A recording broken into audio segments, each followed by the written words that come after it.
Hello, Guardians. Welcome back to Tower Casuals, the Destiny podcast. I am one of your hosts, Corey Deering, and alongside me, as always, is it's time to upcharge everybody $3 every month because we added Call of Duty to our service. Josh Finney. I'm not even mad about the upcharge. I'm mad about the messaging. Oh, I know, man. The messaging's so bad, but that's not, dude. Shocker. Xbox's messaging isn't clear. Oh my god, shocker. Aaron Greenberg should not be in charge of fucking anything. Oh my gosh, dude. There are two people. Look, I love Xbox just as much as you do, Josh.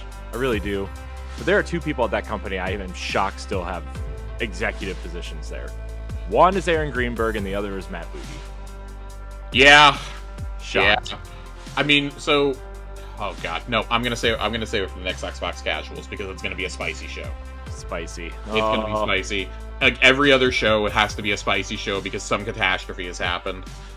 There's always a catastrophe in the world of the green circle. I mean, they're literally their mistakes are making up for covering up Sony stepping on the multiple rakes they've set out. So, did you see the Insider Gaming was reporting that they're considering stopping selling units in Japan and Europe? I did see that, and I was like, well, Japan makes sense. I get it. Yeah. I get Africa. Europe is, if you seed Europe, it's kind of like, well, you're acknowledging you're basically just an American company at that point. Yeah. And but I did appreciate that and we'll talk about this more on Monday's show, but I did appreciate that they said they were going to double down, supposedly like internal conversations are they're going to double down on PC gaming, which PC and cloud, which you and I have said for a long time was going to be the route they were going to go. Mm-hmm. It's a shame that this is happening right as they're on the cusp of finally having these first party titles we've waited so long for. Mm-hmm. And that's what Chris Dierig over at GamesIndustry.biz was saying the other day. He was like, I can't believe this is actually like happening. Like they finally have games, but he's like, it's because those games took so long to come out. And also the purchase of Activision Blizzard that like Satya Nadella is like, no, we're getting returns now. Like, we're getting returns now. We're cutting corners wherever we possibly can. And he's basically was like, if this is the price it has to be paid to not close any studios, then fine. So be it. Like, the people who still want a console are going to get it. They're going to bring more games to PlayStation. They're going to, really, really push PC. Like, PC gaming has skyrocketed since the pandemic. Yeah. To the point where I would say PC gaming is damn close to being like the number one platform at this point. Yeah, and I mean, I know the Steam Deck building a PC has never been more like this is obviously not Destiny talk. Building a PC has never been more accessible either.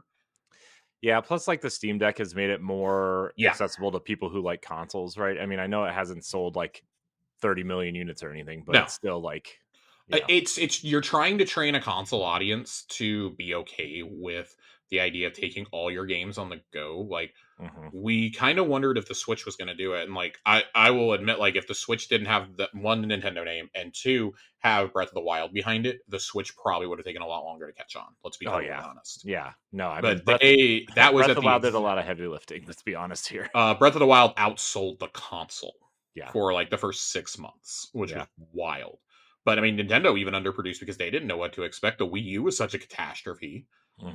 And, now it's like, okay, well, you're kind of trying to get gamers to understand that, hey, we've hit a plateau in terms of what you can generate on screen graphically.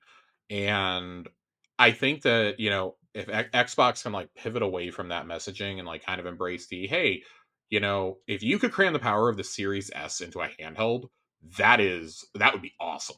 That's the dream. That's the dream right there. And I do think that's what they're aiming for, but that's like 18 months off.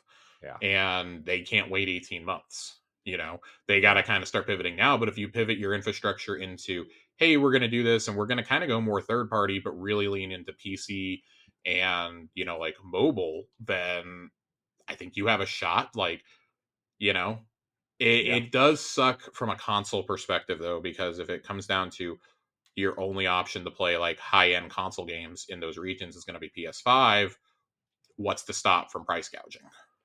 Right. That's kind of been the argument all along of like, even if you don't like Xbox, like we kind of need them to endure because otherwise You've got that running rampant because Nintendo is just kind of off in their own world, and that's not a bad thing. The Switch is the best selling console since the PS2, but it'll probably overtake the PS2, frankly. But it exists in its own world. If you're playing third party games, you're not picking up a Switch to play those. Let's put it that way. Mm-hmm.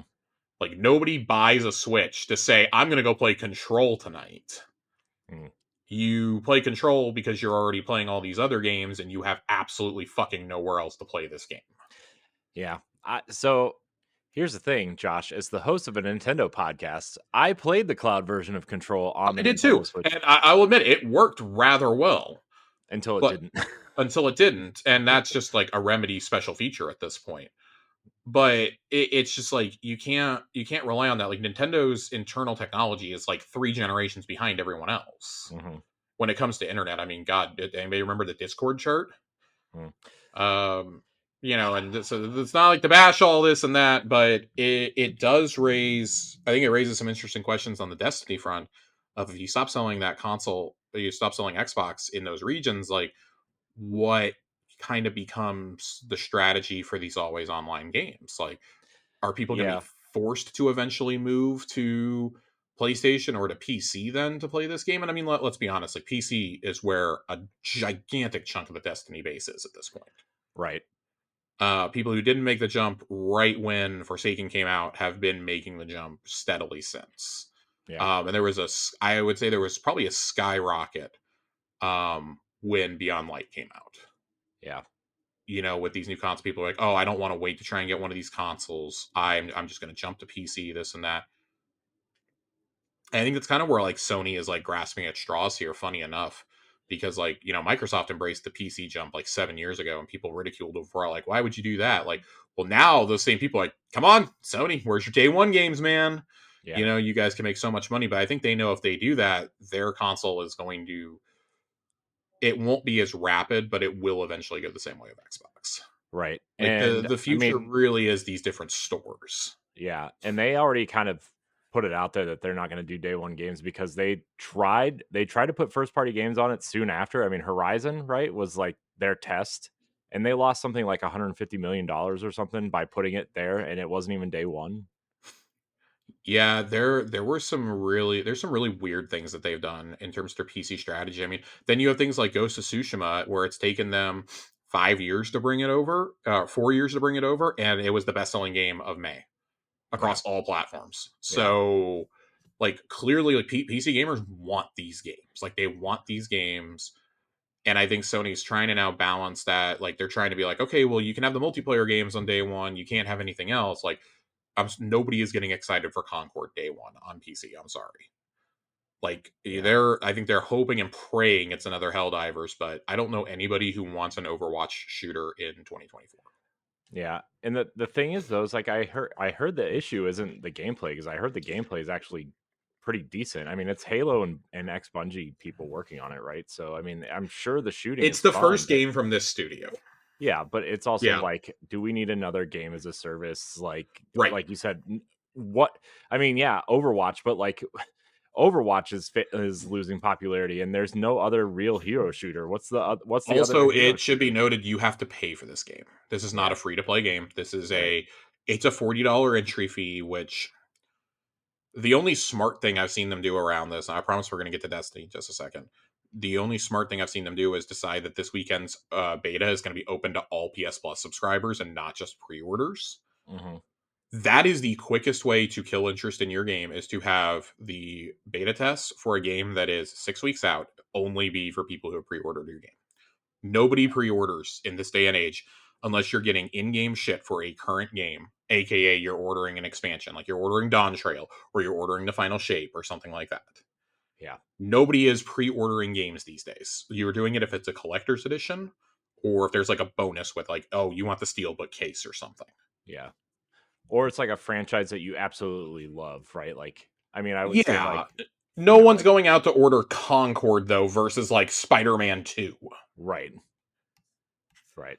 It's just so much foolishness is going on. I can't do it. I can't do it. There's a lot of foolishness with Xbox. Like, you don't even have to like, you don't even have to pre-order to preload either. Like, you can just download it from the app and then buy it when you get home or whatever, right? Or whenever I do you think feel like. that's one of the cooler like unsung features, but they have a lot of those.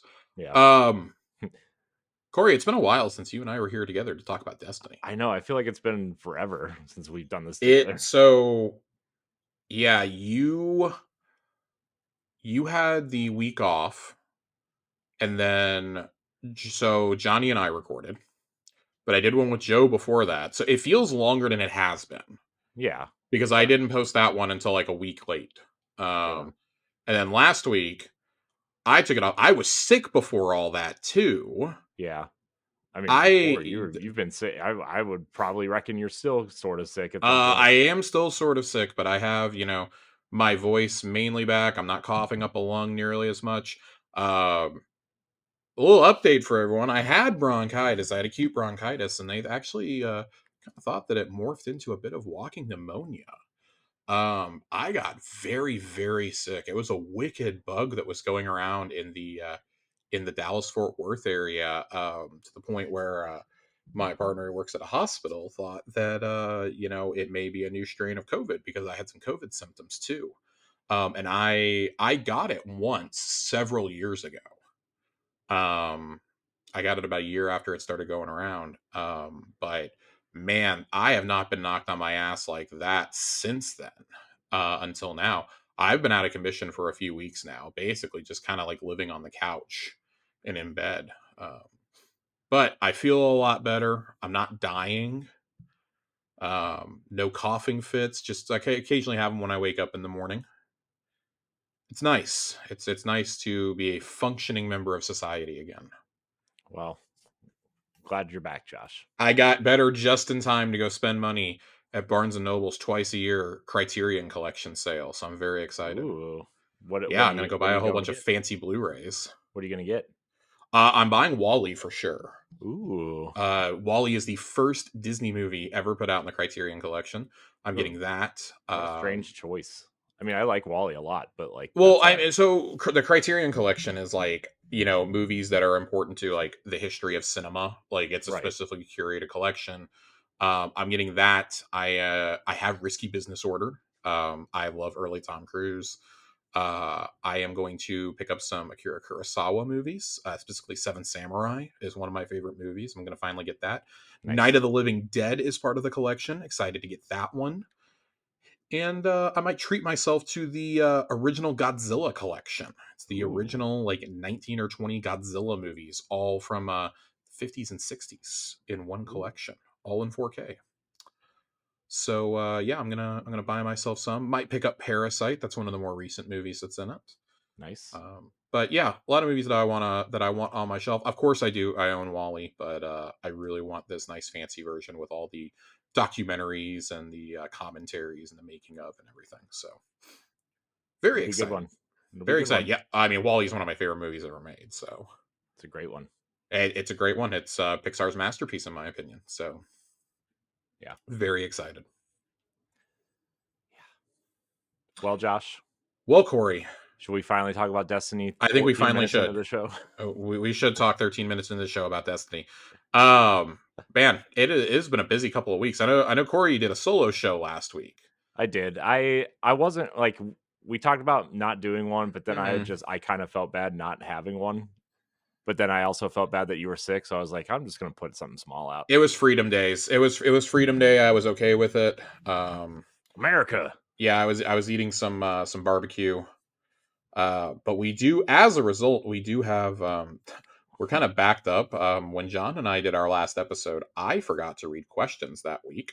Ooh, So I do have some questions from that we're going to get to. Some of which have been answered by this week's live stream. Some of which have been covered in subsequent episodes. Last week's TWAB, thank God, we missed nothing. yeah. We missed absolutely nothing from last week's TWAB. I had a gigantic sigh of relief. The only thing I will note is with the Bungie Day fundraisers going on with donation incentives and whatnot, we do have some really cool things here. The community design from last year is back up for $21. For every $7 you donate, you get to pick a returning Bungie Day emblem. And then $28, I actually really love this bundle. I will be donating $28. You can get the Disciples exotic ghost shell, which Ooh. this thing is awesome. Yeah.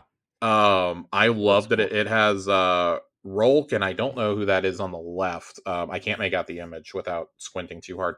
But there's also the Lubraean luxury shader as a part of this. And y'all know I love my fashion game. That shell is so extra though that you'll never be able to miss me in the fourth encounter of Salvation's Edge. You'll never be able to miss me there. You'll never be able to miss my ghost. And then in game for 700 silver is the unconditional love ornament for the conditional finality exotic shoddy. This was data mined before the season began. Obviously, I think this is a cool ornament. I'll be picking this up as well. I like things like this as Bungie Foundation and Bungie Day incentives. This is stuff I can get behind, rather than just give us money. Of note to Corey, there's a Bungie Day sale going on in the Bungie store. I know. Are you getting that Crota plushie? I am not, but I did end up getting. I ordered. So did you get the Titan ring? No, but the Saint 14 helmet was on sale. Man, I need to go through and look at what's on sale because I have a feeling I'm going to buy some things I've been waiting on. Yeah. I did order my raid jacket this week. Ooh, look at you. I ordered my Salvation's Edge jacket. Still debating if I'm going to order the messenger bag or not. I'm waiting for the Grimoire anthology to go up on Amazon because I just prefer to order. I save $10 and I get free shipping. Right. I'm waiting for that too. The 7th I'll wait like the extra month for it to come in. I don't care. I might end up picking up this. I love my pins, Corey. Oh yeah, we know you love your pins. I'm a big pin guy. I'm a big Destiny pin and Disney pin guy. So I want to get this Bungie Day set. That's a pretty sweet looking set. Thankfully, there was like nothing else that I was like, yeah, I gotta go get this. I feel good right now. Of course, I'm saying that like no. Now that you mentioned that the helmet is on sale, I'm like, God damn it! It was on sale on Amazon. Oh, it's on Amazon. Oh God, that's even. It was worse. $26. That's even worse. I am gonna get the Beholder shell soon though because my D&D loving heart needs it. Yeah. Can't resist the D&D for Josh. I cannot resist the D&D, my friend. I absolutely cannot. I need them to put the Savathun statue down like another $50. I know. If it gets to 100, I'm buying it. Although, man, so I'm already waiting for the Crow one to come out, right? And I know you can pre-order it, but I'll get it on Amazon. But they announced the Morrow one. Oh God, it looks so good. So now I was like, okay, well, I like got rid of some stuff, and I've been saving some money just because I like to get stuff, and I was like, okay, so I'm gonna get Crow and I'm gonna get Savathun and I'm gonna have the whole set. And then Numbskull on Twitter is like, oh, coming soon, and then it's like the silhouette of Mara. I'm like, come on, I just did this. Yeah, I thankfully there's not a lot that I'm about to buy. I need my Grimoire books. I'm very excited. I do have the Volume 3 art book ordered. Yeah, I do too. Very excited for that one. Hopefully it's going to go down in price on Amazon. It usually does, right? I mean, it will. Listen, nothing can be as egregious as the exotic collection books. Those are so awkward. That is so awkwardly shaped that I have nowhere to put it on my shelf. I know. I I almost like don't even want it. Yeah, it's like it was telling that like almost instantly it was reduced to like $10 on the Bungie store. Yeah. Which I mean, I think I got it for 15 on Amazon because of a price error. Yeah. And I'm like, I'm not too mad about this, but this is so awkward to have. It's God bless America. It's not great. It is not. It's not great, but speaking of things that are great though, Corey, What's great, Josh?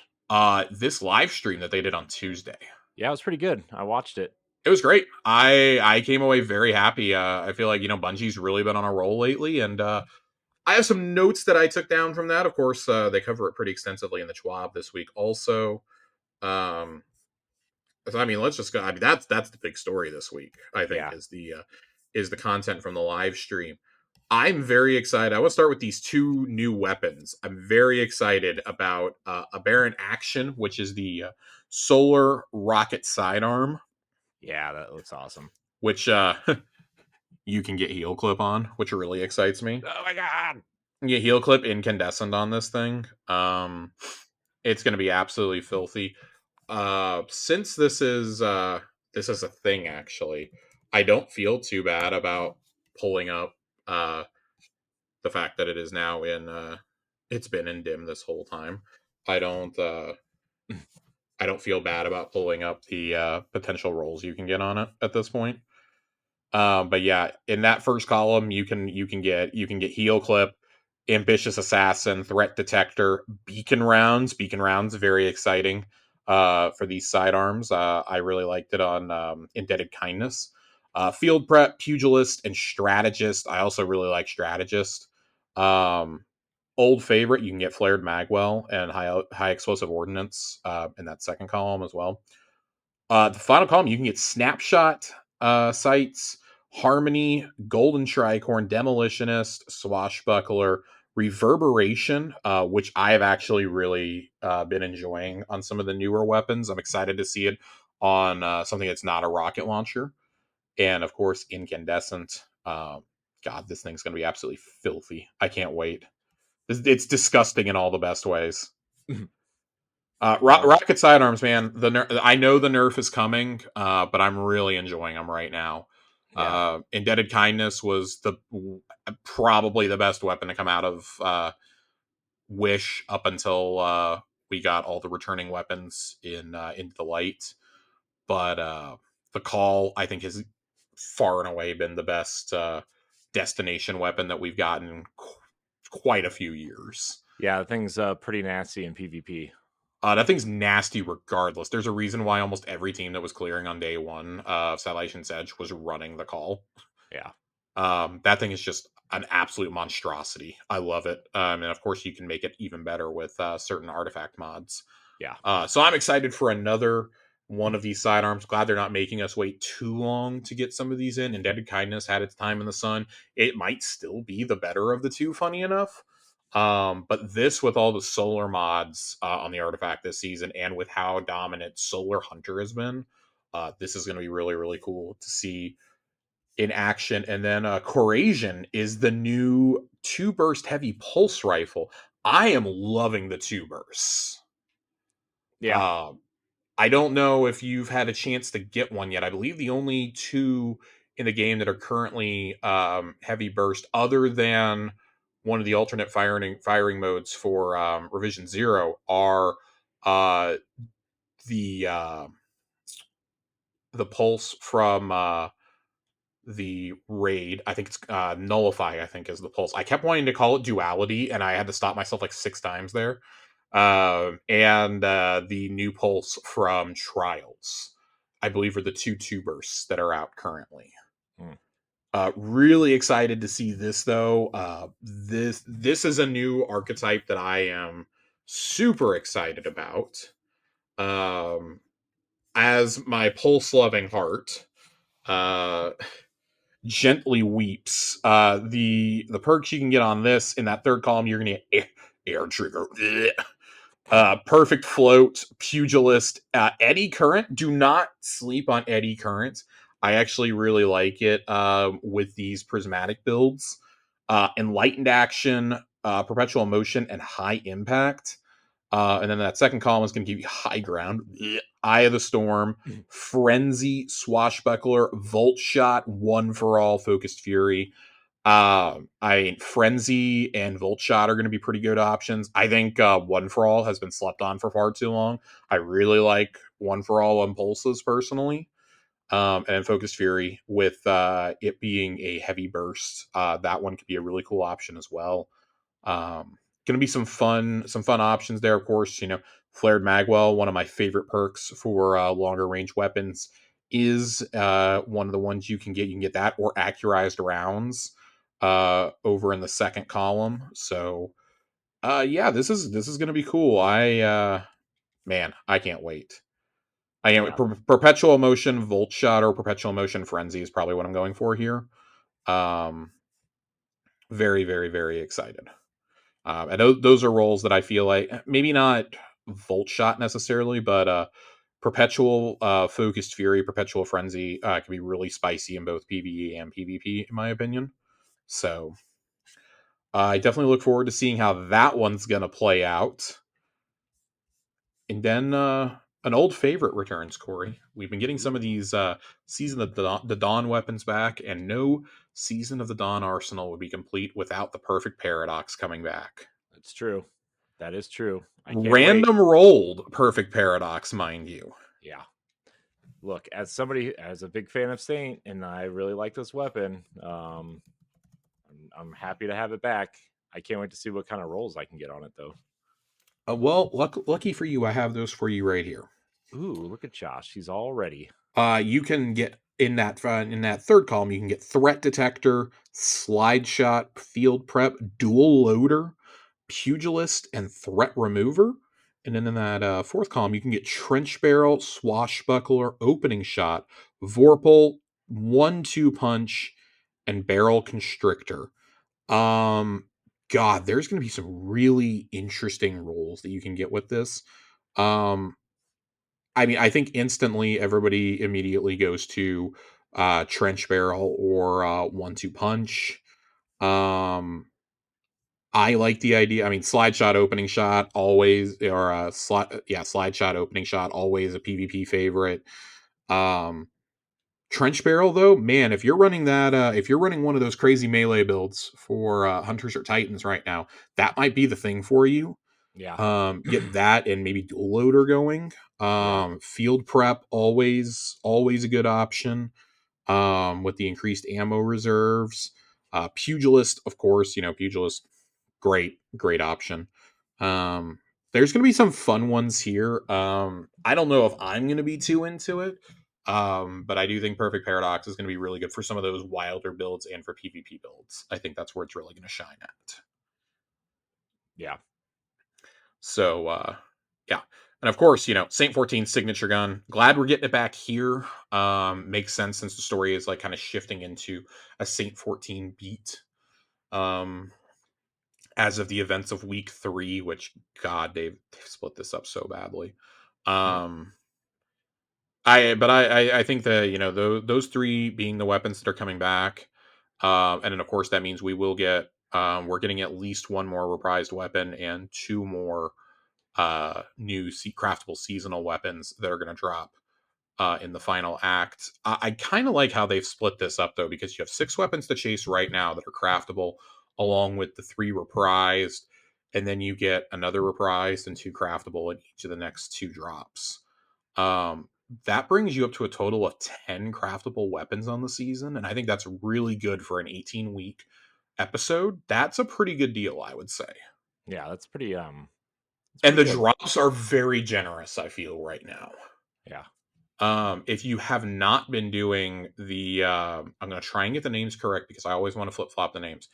The Breach executable is the arena activity. You can do it on normal or you can do it on expert. If you have a decent build and you're of the proper level, I cannot stress this enough. There, you need to be the proper level, or you need to load into with somebody who is the proper level, so you get that fire team level boost. I urge you to go do the expert version. If you do the activities and the timers that it gives you, you will get 3 chests at the end and be able to dunk your radiolite. You come away with, like, I kid you not, like 10 pieces of gear every single time, and it's like a 15-minute activity.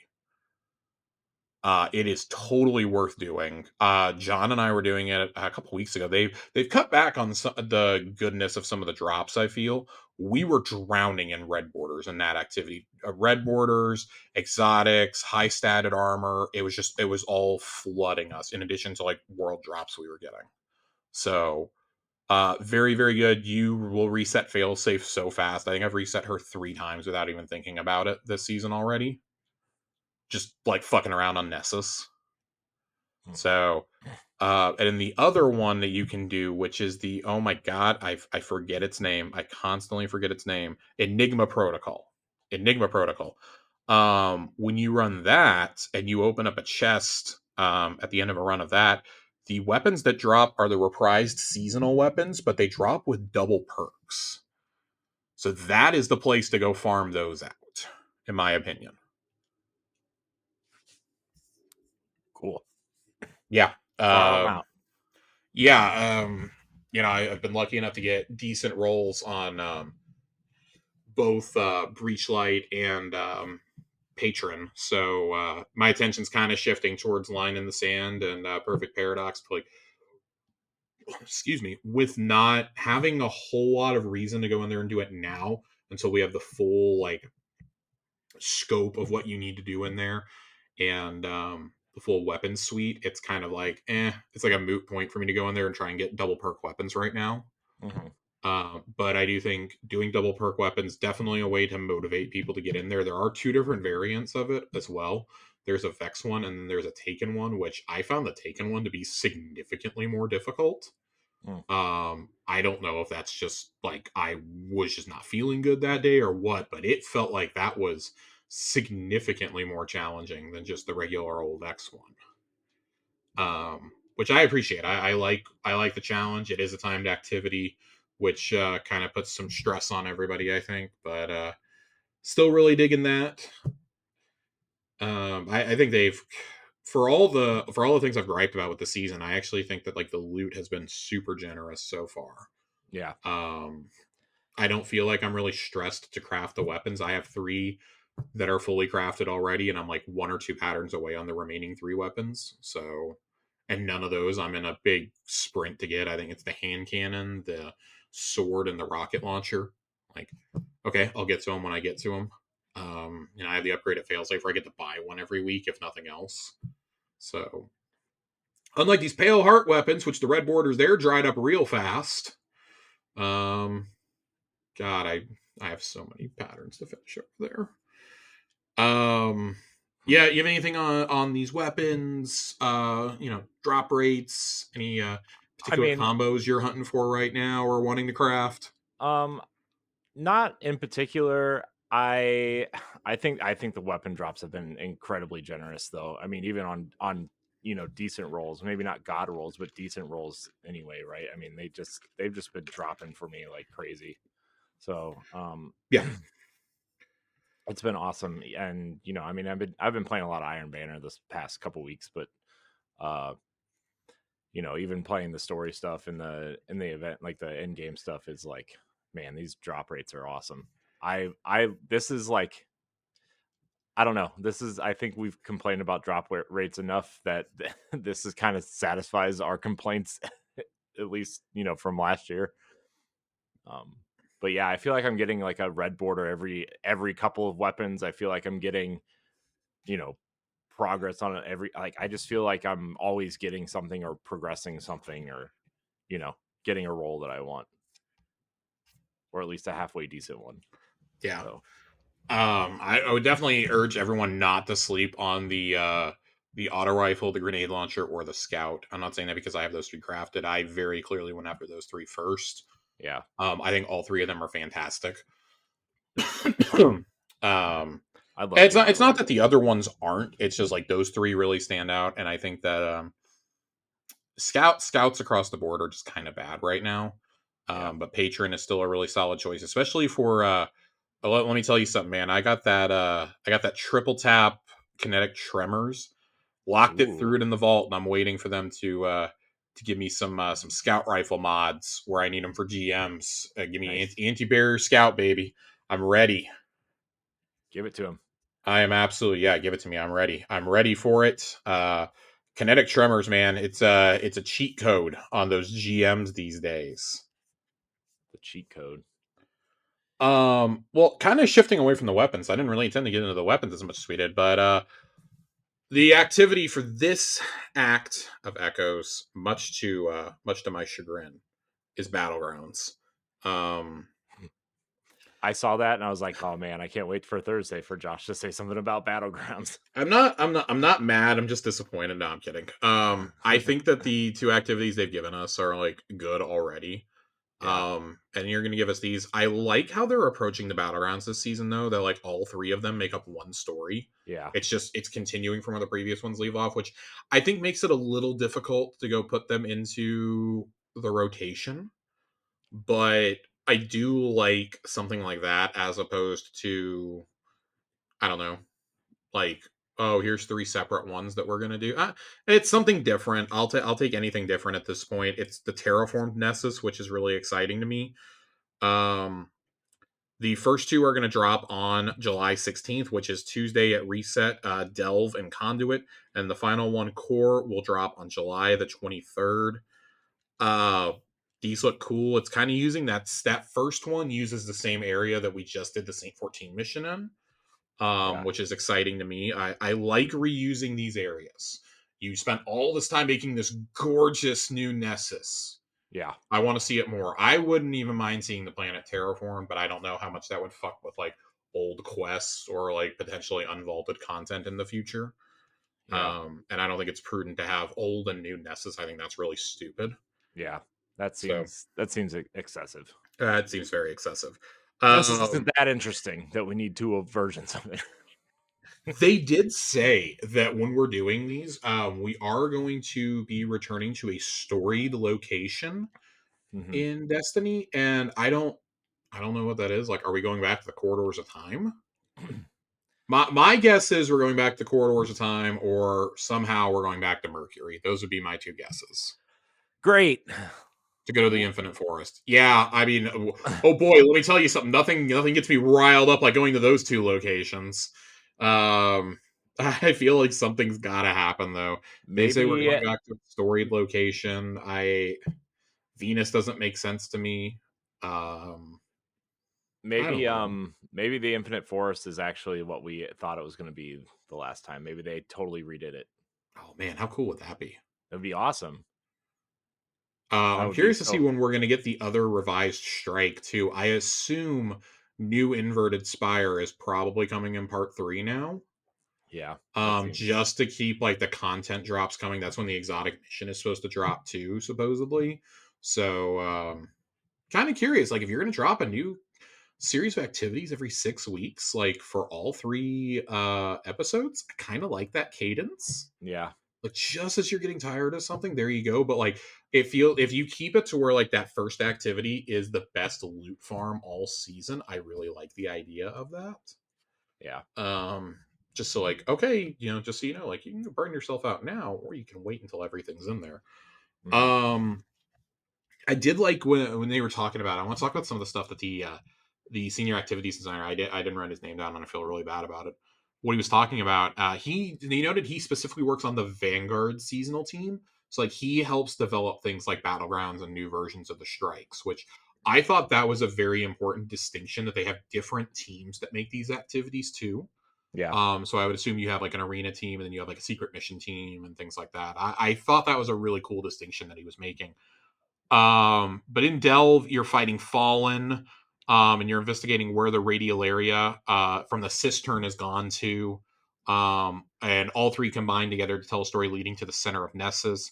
The Vex are starting to act less of a collective and more individualistic, which we've never really seen from the Vex before. I think that's really fascinating to think about. And the goal with these was to push the amount of combatants on screen, so everybody is always able to slay out. I'm already watching these going, man, how are GMs going to be on this? This is going to be wild. Yeah, it's going to be something. I think that's why I enjoy GMs, or not GMs. That's why I enjoy Battlegrounds. Like I complain about them, but I like them because like I can kind of just kick back on normal difficulty and be like, oh yeah, I don't really have to try on this. Like I'm gonna have to try on the legend ones, but I don't really have to try on this. Mm-hmm. It's just about using my super as much as I possibly can and spamming heavy ammo. I like things like that because it's just like, yeah, this is how it should be. Like you're going on a mission for the Vanguard. There should be heavy resistance. I love the idea. That's why I like Excision so much. is that like Excision and Onslaught really have nailed these themes, and I'm really excited to see them continue to do this in these types of activities. Even in Dual Destiny, like in some of those small rooms, they're just completely loaded up with enemies, and you're like, oh yeah, you're trying to slay out and do the puzzle at the same time. Like it can get a little hectic, but it's really fun.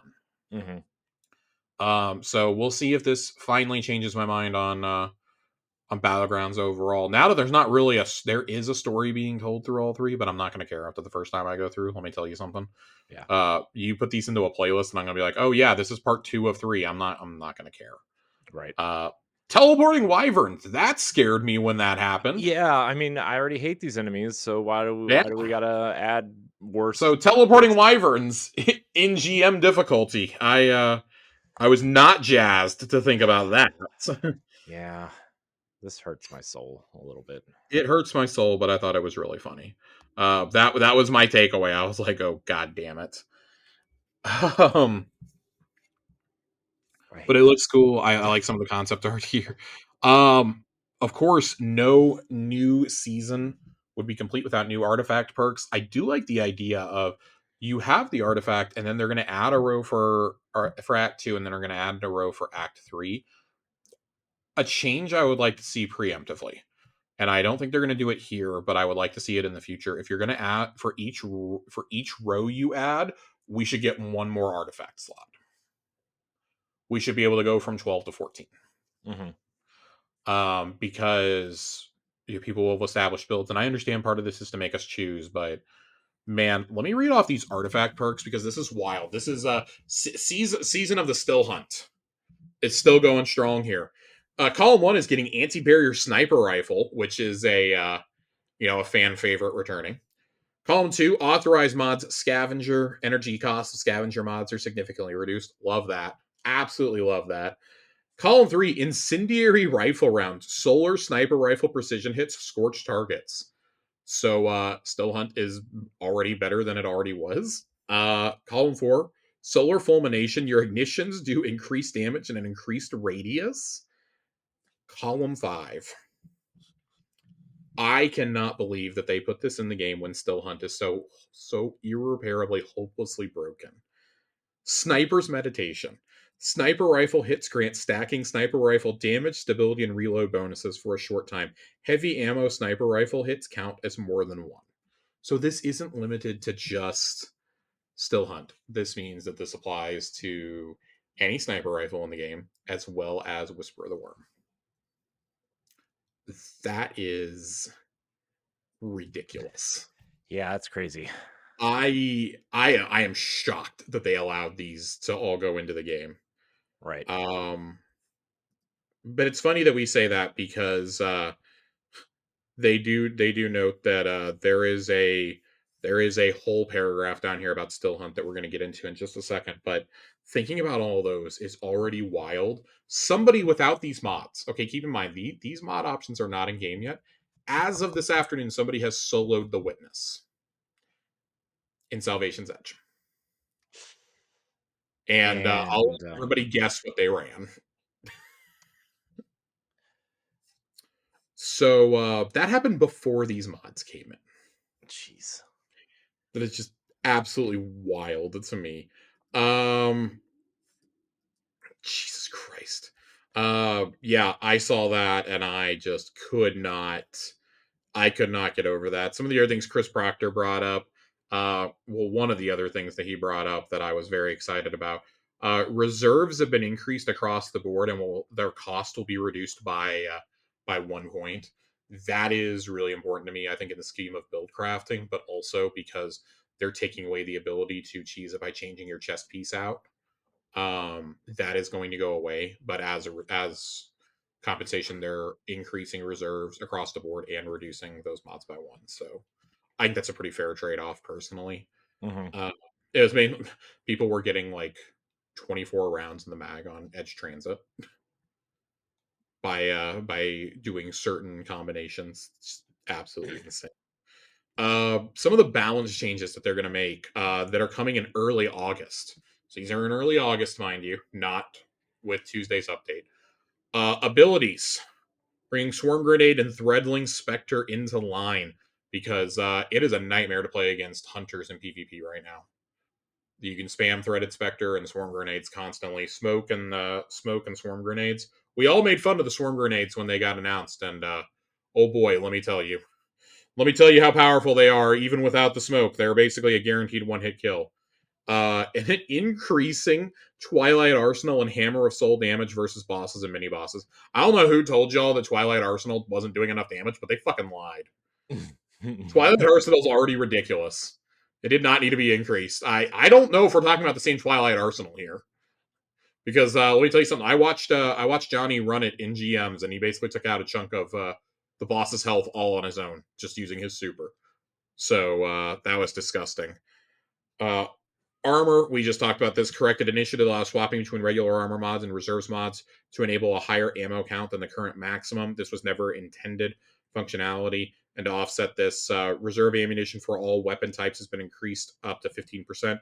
Weapons with low reserves for their weapons type getting a larger buff. Reduced cost of reserves mods by 1. And then weapon buffs. Increasing Tex Scout Rifle damage by 30% in PvE. So a Tex Scout Rifle. That is the cowboy rifles. That includes Dead Man's Tail. I know. This includes Dead Man's. I'm very excited. Dead Man's, Long Arm. Those are going to be included in this. Reducing flinch for sniper rifles by 50% versus combatants in PvE to try and get you to use sniper rifles more between that and the new artifact mods. I'm sure we'll be seeing some of those. Go get your fancy Uzums from Grandmasters this week. Go get them. Increased Ariana's Vow damage by 67% versus barrier shields. I know, I saw that. I can't tell you the last time I even thought about Ariana's Vow. And then removed stat penalties from adept mods. Here's the paragraph we wanted to get to regarding Still Hunt. Jesus Christ. One new update we want to mention is a change we're planning for Still Hunt. We'll be reducing Still Hunt's Golden Gun shot damage when paired with Celestial Nighthawk by 25%. Since launch, we've been monitoring the potency of this exotic and felt it needed a slight adjustment. Hunters have the opportunity for some thematic tie-ins between Celestial Nighthawk, Golden Gun, and Still Hunt. This should help to reduce a bit of damage disparity between each class and between what should be viable weapon alternatives. Whisper the Worm has a bit more opportunity to outshine this special exotic with upcoming artifact perks after these changes, and we'll be looking out for whatever fun boss melting clips you can come up with. I'm fine with this because it's still so absurdly powerful. But it had created a meta where you basically needed like 5 or 6 hunters to do optimal DPS. Especially in Salvation's Edge. I mean, there's a reason why I think only 2 Titans cleared it on contest mode. Almost everybody was a hunter, and it was purely for the damage. People were switching to hunter for the witness. I think that's fine. 25% isn't as bad as you may think it is.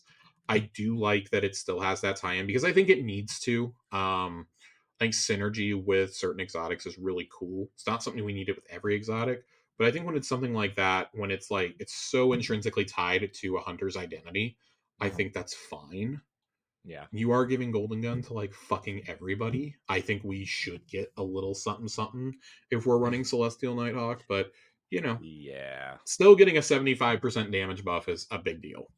I'm still fine with that. It's still going to be one of the best in the game, but you know, now, hey, if you're not like super good with, I'm going to nail my shots and then activate it and this and that, Whisper is a perfectly viable alternative now. So I probably will be running Whisper a little bit more. I'm more comfortable with that because if I'm hitting all those crit shots, it's auto reloading for me. I don't have to worry about that. I don't have to worry about activating the super, but you want to do the most optimal damage, you're probably still going to want to run Still Hunt with Celestial Nighthawk if you're a hunter. But Whisper, for everybody else, it's definitely an alternative. All right, Corey. We have Solstice coming up here in a few weeks. Solstice. We don't know. I don't know if we have the exact dates for it. I believe it's going to be probably after the first 3 weeks. Probably like around August 2nd is when it's going to start. But I don't think we've been given the exact dates for it just yet. I want to know what you think about this armor before I go in on what I think. Because I've heard some varying opinions. It's not the best armor they've ever made. I don't know. I don't really like it, to be honest with you, but maybe with a different shader it might look interesting. But overall I don't think it's very cool looking, in my opinion. I'm um gonna agree with you. I think it's very, I don't even know how to explain it, Josh. It just looks very weird. I mean, what's with these Super Mario Brothers 93 movie boots on the Titan, first of Okay, all? and so I'm not gonna lie. I think of all three sets, I actually think that the Titan set is probably the best. I actually really love that Titan helmet. I'm not gonna lie to you. I Yeah, think that helmet is very cool. It's very oh god, I'm trying to think of what the Hunter exotic is. But it's very similar to a Hunter exotic helmet, which has me excited. the one with like the red targeting system on the front of it. Yes. Yeah. And I don't remember what it's called, and it's bothering me. Someone will correct us. It'll be fine. Yeah, because I don't even think I have it in my dim, unfortunately. Mm. I was looking for shits and giggles to see if I had it. I do not. The only thing I like about the Titan is the chest piece has like this very Nathan Drake looking like you know, Uncharted 2 looking kind of flaps at the top of it. Knucklehead Um Radar. That's the one I'm trying to think of. mm, I like it. I think that I think the helmet looks cool. Johnny was trying to sell me on that this is a really cool set. Let me break this down. I think this would be a bet. These would be better sets if they had been the Guardian Games armor, mm. because they feel like really sporty. They feel very Sparrow Racing League. If I can be totally blunt, they feel like they should be racing armor to me. It doesn't feel very Solstice. I know, like, we've kind of been conditioned to think of how armor should look for certain events, and we Mm-hmm. always think of like the gaudy, shiny, glowing armor for Solstice. Mm-hmm. I don't really like this for any. I don't like the overall armor for any of the classes, but that's Yeah. just me and my sour grapes. That Titan helmet is awesome. I'm not. I'm gonna log in on my Titan just to get that helmet. I'm not even gonna lie. I mean, Just it's for the helmet. That's all I care about is getting the helmet. I do think the Warlock helmet looks like Darth Revan. And if you put It it, really does. Now I wish I could put that helmet with my hunter cloak, yeah.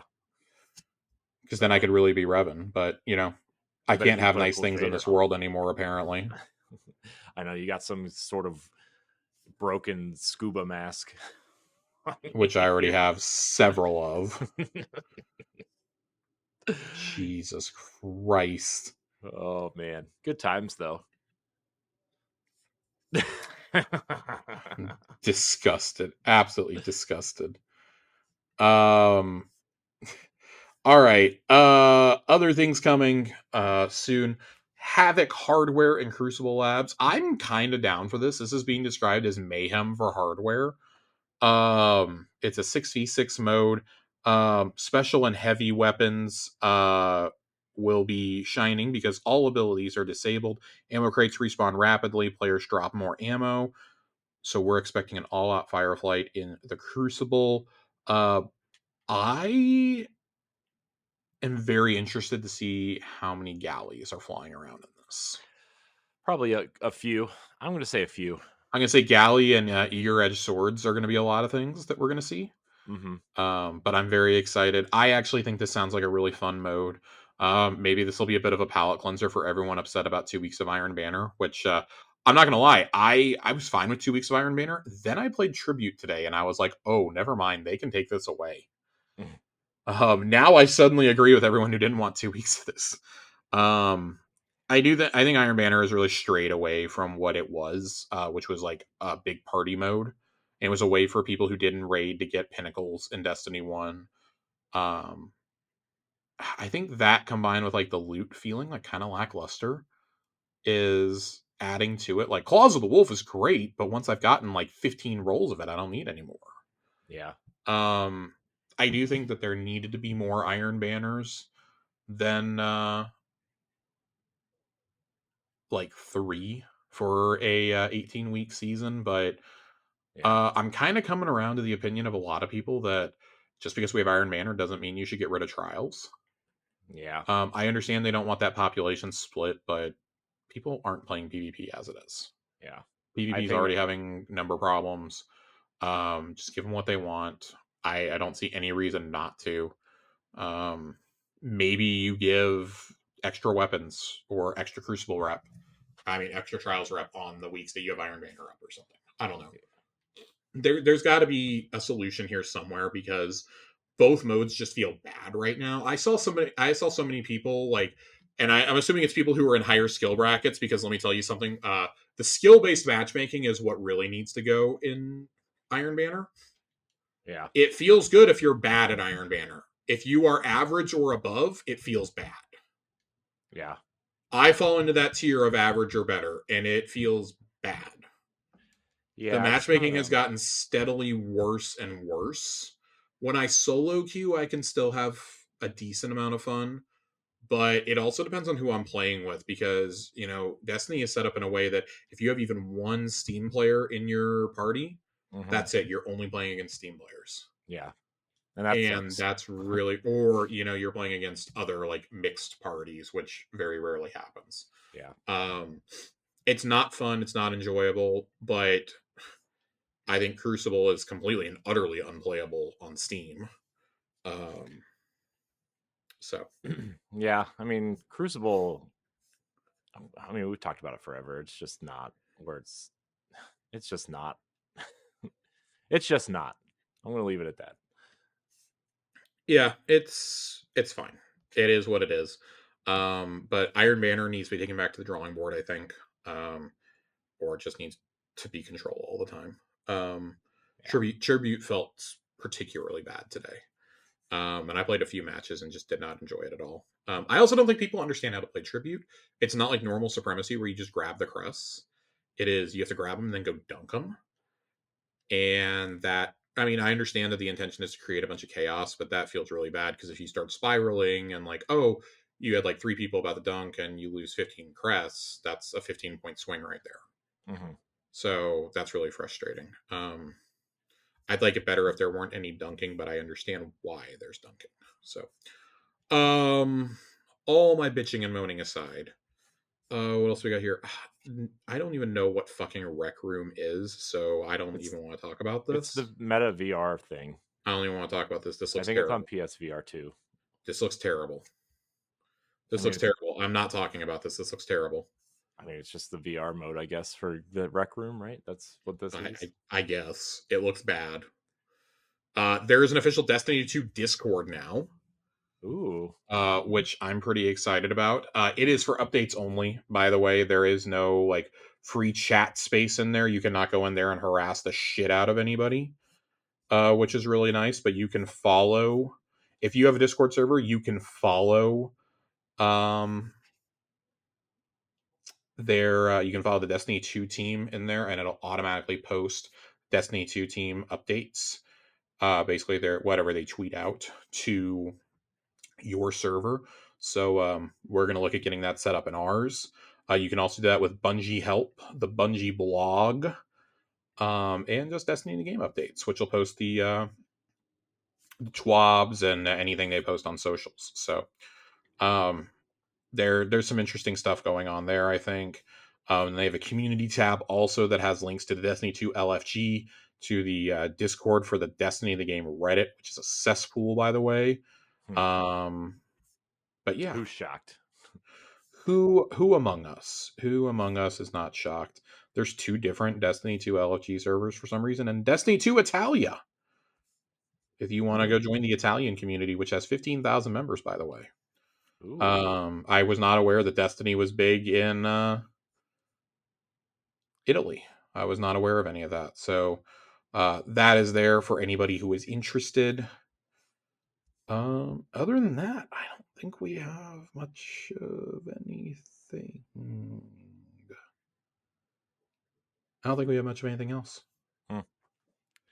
So, man, let's get to 1,000,000 questions. Questions? God, we have so many questions. I'm gonna try to get through these in a somewhat timely manner. But because I missed them a couple weeks ago, we're going back all the way to like mid-June for some of these. Jeez. But they were good ones, and unfortunately, some of these were ones I really wanted to have with Johnny here. One of them was specifically asked towards John, so I'm going to go into my DMs and get his answer for it. Tiger Jesus writes in from all the way back on June 25th. Do you think future healing auto rifles will always be solar to give restoration, or will we ever see void healing autos to give void over shields? It's going to be the second. They're absolutely going to do some void ones at some point, and they'll probably do a stasis one too. I would actually be really surprised if we didn't get one for each element. They can come up with something for arc, I'm sure. Maybe you shoot a teammate and it gives them the sprint or something. I don't know. Right.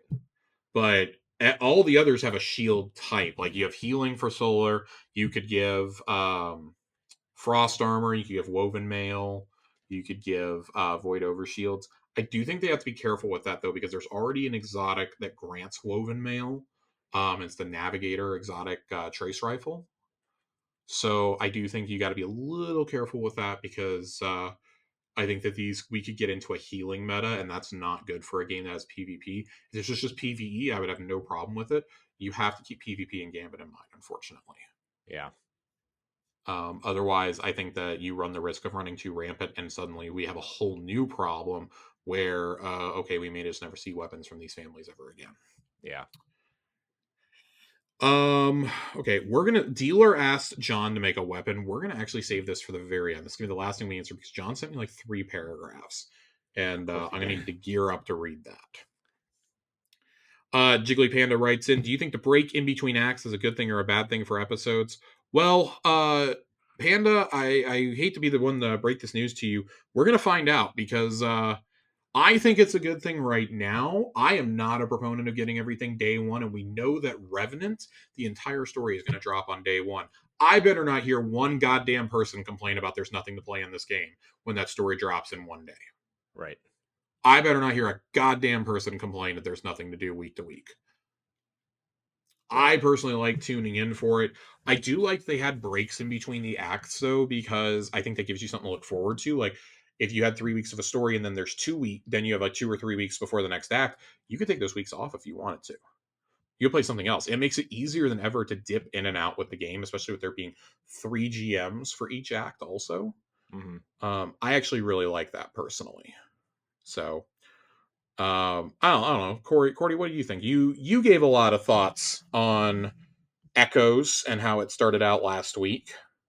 Yeah, so I mean, I think they should just, I think episodes, the way it should work is they should just drop at least the main kind of story line that they're doing all at once. And then if they want to trickle out like, like a secret mission here, which they're kind of already doing that, right? But like, like the extra story missions that they kind of, happen after the campaigns, or, I kind of said that the perfect length of an episode, and granted, I know a lot of work goes into this, but I think the perfect length for an episode would be Rise of Iron's length. But you don't have to make new spaces or anything for these things, right? You just use the spaces that are available. But like, 4 missions, maybe throw a strike in there, a reprise strike with a different storyline or something, right? And that's kind of where I'm at. I think that dropping it all at once is going to, I understand that they want to keep people engaged, but the way they're dropping things throughout the episode, I think dropping the story at the beginning is probably a good idea, because you really, yeah. Oh man, I think it's a huge mistake. Man, I see. Let me make my case real fast. Yeah.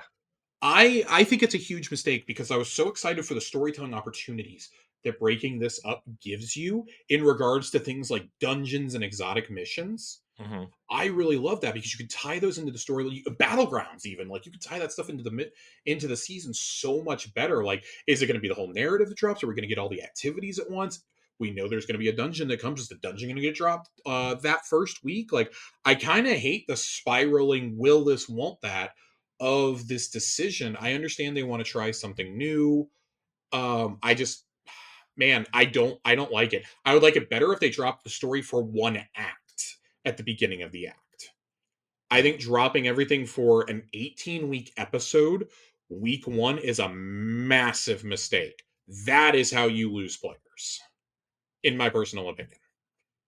Because then the people who blow through everything in like 2 weeks have nothing to do, and that's probably the base you want to keep engaged, because they're going to spend money, they're going to spend time and effort in it, like they're the ones making content, and they're going to be the ones complaining there's nothing to do. Yeah, I mean, I guess I kind of feel Also, like, like selfishly, I have a fucking life outside of this game, and I don't want to kill myself in a 48-hour span to be able to do everything, so I don't get spoiled by some numbskull on Twitter or Reddit, or, God forbid, I love our Discord, but like nobody in Discord spoils it for us. Like, yeah, we have to reevaluate like entire spoiler policies for next episode at this point. yeah, So I don't know. I'm not a fan of it all dropping at once. And that's very much my, like, that is my old man hollering on the porch at the kids on his lawn. That's very much what I'm doing right now. I'm telling people to just like shut the fuck up and deal with it. But like, I know I am part of the losing battle here. I really love the idea of getting something drip fed every week. But if you're going to do that, you have to have consequential story beats each week too. It yeah. can't just be, oh, go do a breach executable or something, Mhm. or go do like 5 patrols on Nessus. Like, no, it's got to be like actual story beats each week. And I don't care if that means that, oh, you're going to weave in battlegrounds. Like, I think that gives you the opportunity to drop battlegrounds at different intervals. Like, maybe those are your missions for one act. Cool. You get one each week. I would be okay with something like that. And like, oh, there's some dialogue like bookended in the helm or whatever. I'm not a fan, and it's mainly because I'm tired of the discourse around there's nothing to do in Destiny. Yeah. When I think that's been proven patently false. We have been drowning in content since the beginning of April now. Yeah. I mean, that's my point though, is like drop the whole story at once, because there's so much to do already. There's just so much to do, There, you know. there is, but as we get further into the year, I think that argument becomes less and less valid. If I can like just argue that for a moment, when this drops, it's going to be September, October-ish when Act 2 drops. We're far enough removed from the final shape that everybody's done that content. Yeah. And then you're going into like, oh, you've got, the only reason I can argue for this being done for Act 2 is because Act 2 is going to encompass both Festival of the Lost and The Dawning. That is the only reason I can make the argument that I'm okay with it for that particular season. Is you're going to have 2 little seasonal events that are going to be 3 weeks each that are going to be in there. You're going to have some Iron Banners in there. Like, you're going to have something going on almost weekly. That is the only time of year you can get away with that, I think. So if you're going to experiment and do it there, fine. I think that becomes a really hard argument for your 3rd episode, though, when you're trying to build up to your next big narrative beat. Because by then, there is nothing to do. Yeah. Well, I mean, look, they're gonna find out, I guess, right? So they're gonna find out. And like, just because they do it doesn't mean they have to do it for all of them, right? Like, I would actually right. be okay with a compromise where like, oh, you drip feed it to us in episodes 1 and 3, but you drop episode 2 all at once because we have those seasonal activities happening during it. Yeah.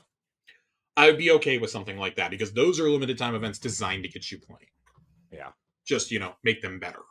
You're gonna have that time, make them better. That would be my only thing. Also, you have to. I think the other way I would be okay with this is if they came out and said, hey, you're going to get a dungeon and a raid during this. You're going to get the reprised raid right away, and you're going to get the dungeon as the finale of our story halfway through the season or something. Mm-hmm. Like, come out and say, here's the reprised raid, and here's the new dungeon drops like the week before Thanksgiving or something. So you have the holidays to enjoy it. Right. That would be a fair compromise, I think. But like, I just want to, and I know we're still like 6 weeks out, 6-7 weeks out from even the next act dropping. We're 12 weeks out from Revenant, for God's sake.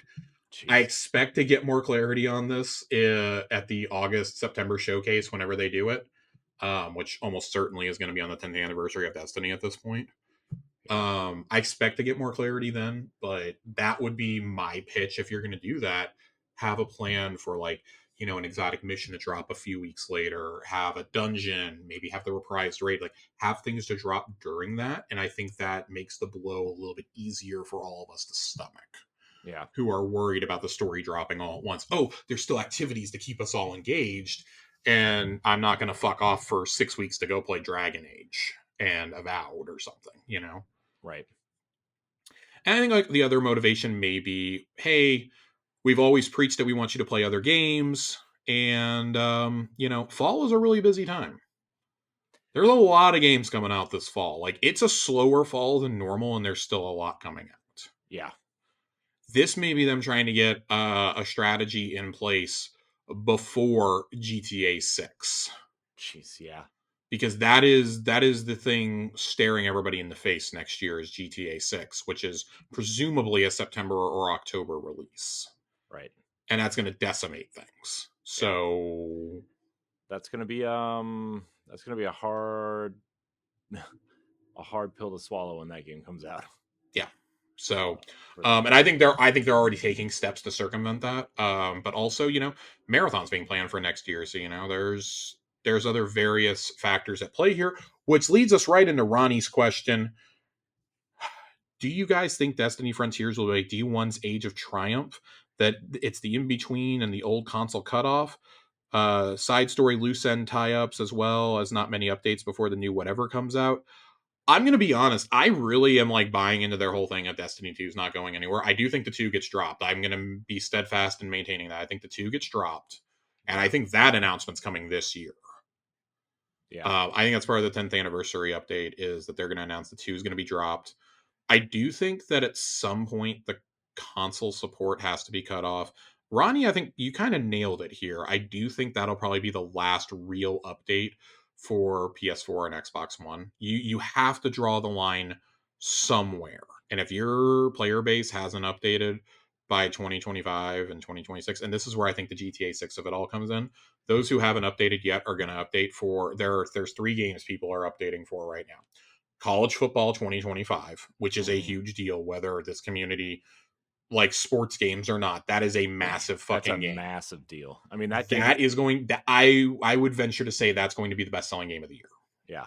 I would almost guarantee that that's the case. Yes. I would. It is finishing bare minimum top 3. I won't guarantee it because Helldivers 2 has done like incredible numbers and Black Ops 6 is still to come, but you've got that. GTA 6 is next year. And I mean, at that point, it's a question of, like, what else does Sony put out that's going to be, exclusive? If they come out and say, like, hey, Ghost of Tsushima 2 is next summer and it's going to be PS5 only, that's going to be a big thing. That's a big game. Yeah. If Naughty Dog comes out and has a new game next year, which I don't think they will, but if they were to have one, that's a big game. Those are the types of exclusives that will get those who have held out for this long to do them. But I really do think it takes, like, Call of Duty would be the other one. Call of Duty came out and said, this is going to be our final game for PS4 and Xbox One. You have to upgrade by next year. There would be an influx of customers buying those consoles. Yeah. But it's because half the player base for those games has not moved on yet. Like a Forza Horizon being exclusive to next gen would move boxes. Mm-hmm. There's a handful of games that can do it. And so I do think Frontiers is probably the cutoff. If you didn't do it before Final Shape, Frontiers would make sense. If that really isn't an expansion like we're theorizing, and they really are going to focus on Marathon, Marathon's already a next-gen only game. We keep saying next-gen. We're 4 years in. It's current-gen. It's a current-gen only game. It's going to have mainly a presence on PC, I think. Yeah. I think this is going to be a really big PC game. I don't think it's going to really take off on... And it's Bungie, so it probably will. It'll have a big audience on console, don't get me wrong, but this is really geared towards the PC crowd, I think.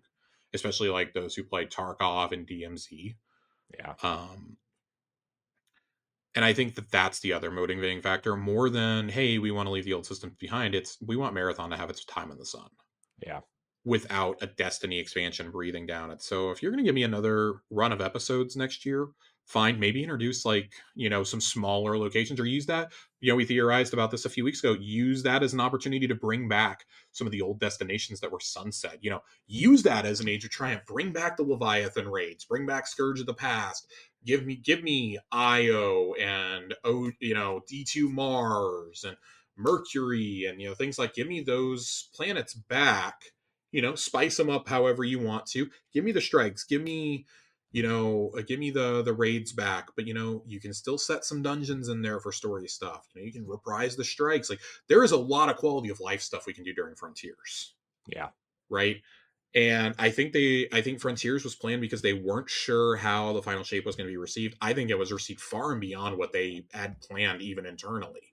Yeah. So now it's the question of, well, what do we do? We have 2 years now to work on whatever comes next. That's the exciting thing, I think, for the story and for the expansion team, is you have 2 years to cook up the next big act. So along those lines, we did have a question. We had some questions tonight about that also. I want to find where it was. And it's really bothering me that I don't see it here. Give me one moment, everybody.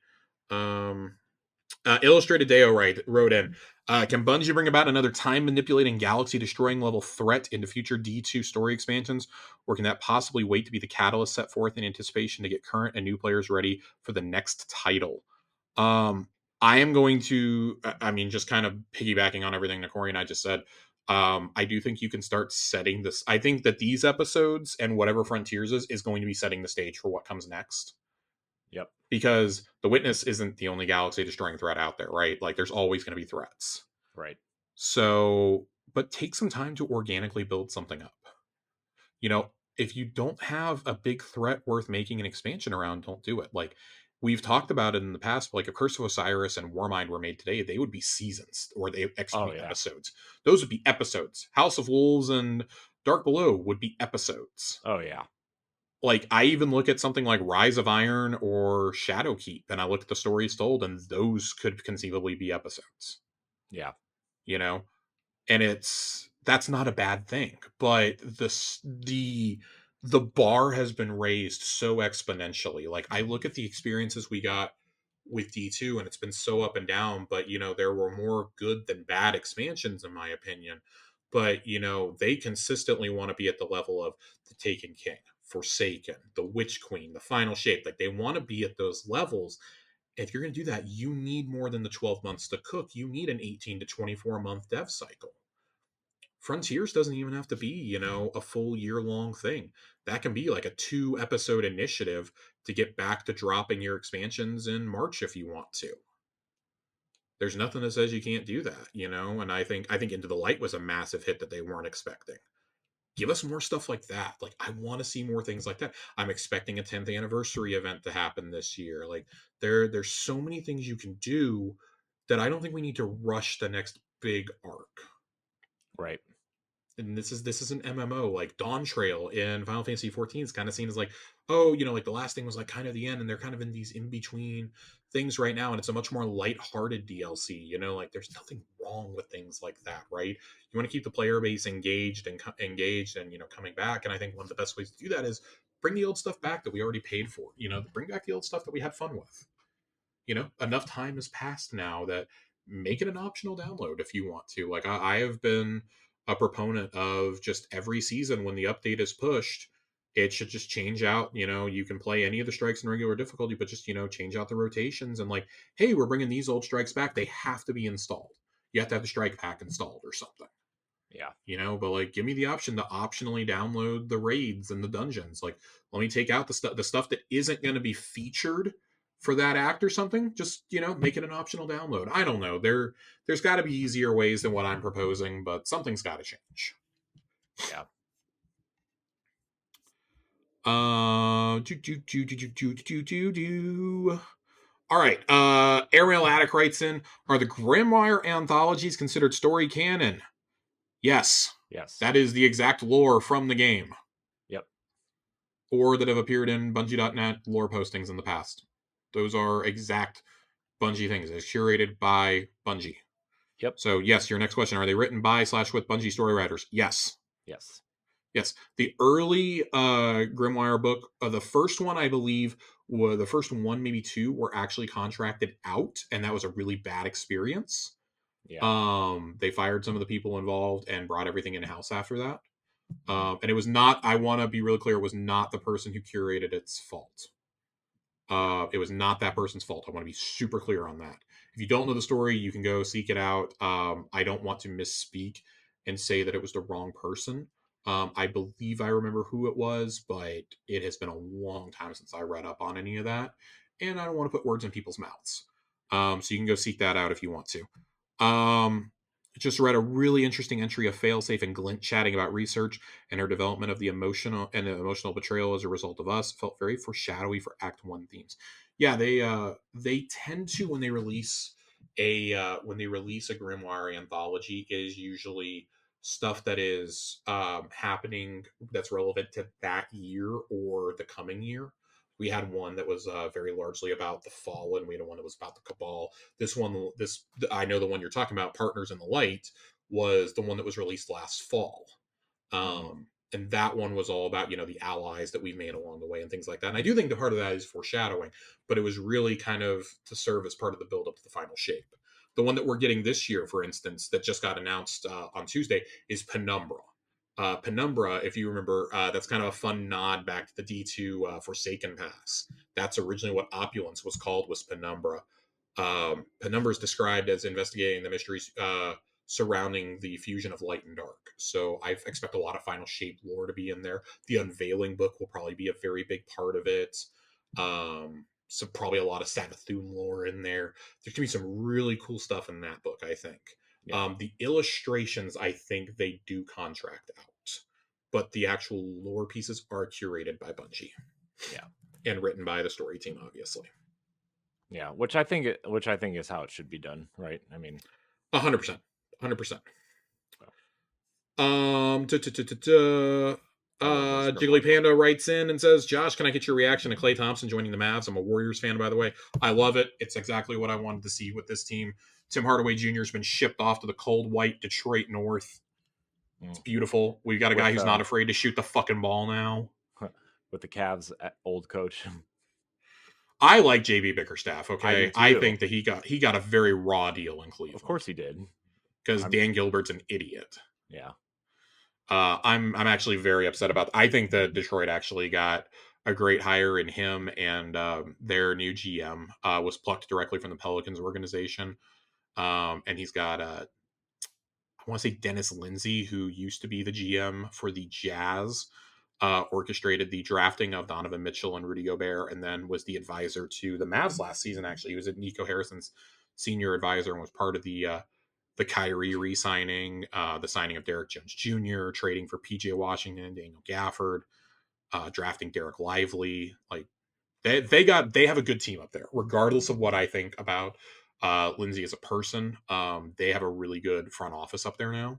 Hmm. So I'm interested about that. I love it for Dallas. Klay clearly looks like he wants to be here. The dude did his press conference and immediately went out and started getting up shots on the practice court. Um, he's going to be the king of Joe Pool Lake down here. He doesn't have anywhere else to take his boats. I did appreciate that someone asked if he's going to get a freshwater boat to take in the lakes out here. He said he's looking forward to eating a lot of barbecue and going to Cowboys and Rangers games. He's actually friends with Corey Seager on the Rangers, who was teammates with Klay Thompson's younger brother out on the Dodgers. So I thought that was a cool little trivia nugget. I didn't know that. Um, very very happy to get him though. We need another shooter. I know Clay's not what he used to be, but I'll take any guy who averaged 18 points a game last year on this better, team. better than Tim Hardaway. Dude, I mean, it had to have been a confidence thing, man. That dude, it was like he got his power sucked out of him from like fucking Space Jam. They needed Lucas secret stuff during the finals for him. It was bad. It was bad. He sold his soul for that 40 point. He dropped a 40 piece with him and Kyrie both dropped 42-point games in the same game against the Pelicans. And after that, Tim Hardaway couldn't score over like 10 points for the rest of the season. That's not even a joke. I Like, he know. went from being the front runner for sixth man of the year to being like number 11 in our rotation against the Celtics. Yeah. So just absolutely abysmal. I'm thrilled that we turned him in a couple of seconds into Klay Thompson, Quentin Grimes, and Najee Marshall. Yeah. I like it. I'm here. Klay I love Klay. I was kind of the perfect age to watch those Warriors titles. My childhood best friend is a diehard Warriors and 49ers fan, whereas I'm a diehard Mavs and Seahawks fan. So you can imagine how our friendship has gone for 25 years now. So this is adding another layer to that for us. I like it. It's going to be really weird seeing him not with Steph and Draymond, though. It feels wrong. Yeah. But yeah, for everybody who hates me talking about sports, you've been spared for a while. I have yet to have been upset publicly on this show about the finals, but yeah, Klay Thompson, big W. Love the guy. Love his attitude. He said, Kyrie was a big part why he wanted to come here, and that just like is vindication of all the bullshit I've had to listen to for the last 18 months. Yeah. That Kyrie got him to come here over joining his dad in Los Angeles, which is hilarious. Mm-hmm. His dad was very tilted about it publicly. For those who don't know, Klay Thompson's dad is the play-by-play radio announcer for the Lakers. So I found that to be very funny. He chose to come to Dallas instead, and he directly cited that he wanted to play with Luka and Kyrie. So he's like, yeah, I watched him play the Celtics, and I was like, yeah, I can fill a need on that team. I was like, hell yeah, let's go. Like, that's going to be cones defensively out there, but I'm here for it. I'm ready. Yeah. I am ready. And, Corey got some good news of his own, re-signing Donovan Mitchell and Evan Mobley. It's good time. It's good times up there in the Clee. Until the other two leave. Well, I mean, Darius Garland needs to go, so trade him for a haul. Extort the Spurs for all they're worth. Yeah, I don't want to see. Also, please just keep them in the East somewhere. Please don't send any more players to the West. I just don't want to see Jarrett Allen go, because he's been rumored to be traded too. I don't want to Yeah, either him or Mobley needs to learn how to play the 4.